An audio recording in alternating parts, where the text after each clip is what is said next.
One of the things in one of the future lessons we're going to talk about is that just exactly on what kind of things you should store. Personal information, insurance cards.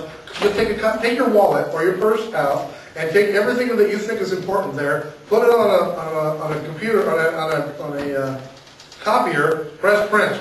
Make a copy of every single one of those things and keep them with you. That's an excellent point. I have a bumper sticker in my garage that my children love to look at, and it says, "Never eat more than you can lift." Now, when you want to go into a 72-hour kit, you can make a kit so complex, so perfect, that you yourself could not lift it. It's not like, oh, you know, could God make a rock so big you couldn't lift it kind of thing? If you have a 72-hour kit that is so large and enormous, which is entirely easy to do, and you couldn't carry it, or you couldn't carry it for any distance, it's not going to serve you very well. Because you're going to put it on your back, you're going to walk about however far you're going to walk, you're going to go, all right, this is out, that's out, no more of that. But the biggest thing we need, which is water, is also the heaviest thing that there is to have. So you kind of have to make that balance on how much you're going to carry versus what you're going to do. So the other thing that I almost always get is, should I buy one? Buy a pre-made 72-hour kit. Or should I make one? Now, I'm in the business of selling 72-hour kits. So what do you think I'm going to tell you? I'm not going to tell you that you should buy one. Although I'd really like it if you wouldn't. You'd buy it for me. But a combination of both. And let me tell you why. This one is not a pre-made kit, but this is the one that I carry in my car. Now, this backpack actually happens to be the backpack I carried in college. Whatever it is, I think you should buy one. It's lasted a very long time. It's seen better days what it is. An Eastpak. I bought this and carried it around for college.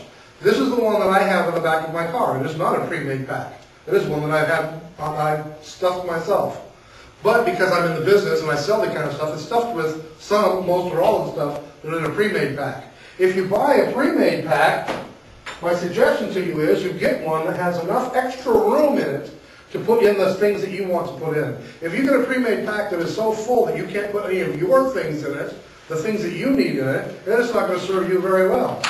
So make a homemade kit, you can take it, and by the way, I'm going to give a small list, or I have a small list available, but I'm not going to, if you came here looking for exactly what should go in a 72-hour kit, I'm not going to tell you that. I'm not going to tell you that because what you put in it is up to you.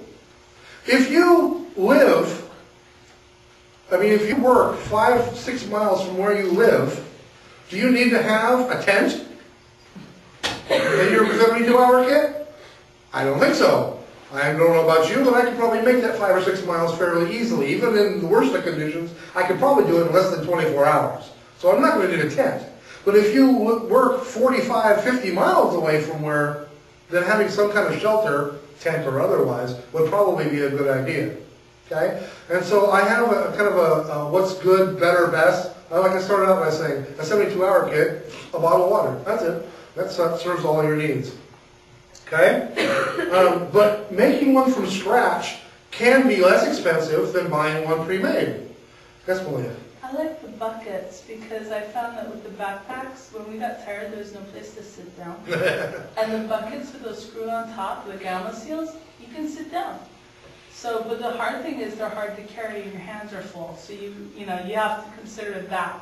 I didn't bring one because I had one last month when we had last month's demonstration. I had one of them here, so I brought a different thing this time. But yes, you can have those as well. They also work for sanitation. Remember the toilet that I had last time? The same thing. It's a 72 in a bucket. And so yes, it does. So it's kind of like last month's discussion. There is no right answer, no one kit that will do it for you because your needs are different from my needs, are different from her needs. So, if you make one from scratch, what can you do? Well, for example, you have those food bars, right?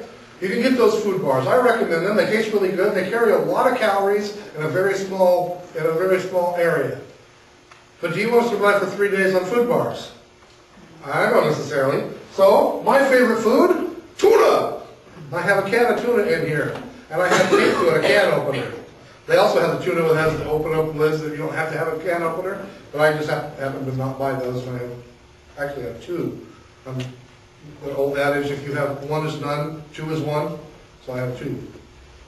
And so I have tuna, and I think also in there, I didn't bring it out, I think I have a can of Spam.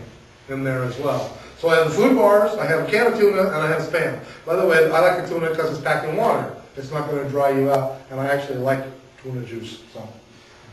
Something else I have in my kit that you don't get in a pre-made kit, I have a deck of playing cards. I figure if I'm out on the road and I'm stranded and it's a very dark and dirty night, I can strike up a game of poker with somebody and take all their money. Just something to while away the hours as you're bored. Like I said, these are not necessarily for life's big disasters. You know, if I happen to be sitting out somewhere and, you know, the kids or whatever, we can get out and play cards, play fish, or something like that to entertain the children for a while. So getting one and making one yourself can be less expensive. But if you start having to get some of the materials together, and you know, you need just one of something, but you have to buy 20 to get it, that could tend to be a little more expensive. So you kind of have to weigh it out. I think that in my best judgment is, if you have these kind of things at home, like you know, you've got some stuff put in a pack, great. If you already have some of it. If not, think about buying other stuff and putting it together. Or if you have starting from scratch, buy a pre-made pack and then add what you need into it. Because a pre-made pack starts with a lot of stuff. You need radios, flashlights, those kind of things. Speaking of which, did you all know that you get a prize just for being here today? I'm going to help you on your 72-hour kit before we leave. Okay? So how much should you spend on a 72-hour kit? You could spend next to nothing. Take your old college backpack, fill it with tuna, and a couple bottles of water. There you go. Old pair of shoes, socks. How much does that cost you? Nothing. Or you could get something like this and spend, and you can get, I mean, you can literally, this is an expensive one, but you go on the internet, you can find people who'll sell you full backpack rigs and everything, up to, you know, $300 worth of stuff. I think that's a little overboard. But somebody had a great quote that I liked. It said, if you about spending $300 for their backpack, and I thought that exorbitant, but I liked the quote under it. It said, if you think your dignity isn't worth $300, you should spend a week in your pajamas at a Red Cross shelter. A real possibility, with camera crews prowling around looking for the most pathetic images. I like that. That'd be you, right? And do they do that? Oh, certainly they do. Are they going to go to the family that looks all well together, well kept? Nah, they're looking for the, you know, the people who got the biggest story. Okay. So what do you put in your kit? Well, it is as specific as where you are going. If you have to evacuate your home, are you going to rough it in the woods? Or are you going to go to your sister's house? More likely, you're not going to be kicked out of your home and have to go live in the mountains for 4 or 5 days. You don't need a sleeping bag, you know, an army saw, and you know, and earmuffs, especially not here in Southern California. You're more likely to have to leave your home and go visit your aunt, your Aunt Edna in San Diego, and go live with her for a few days. So if you need a saw, you know, a compass, and you know, and a weapon in your backpack, or do you need a change of underwear and some hygiene, like your own toothbrush? Because I don't know about you, but I don't want to share my Aunt Edna's toothbrush, you know, and I certainly don't want to wear her underwear.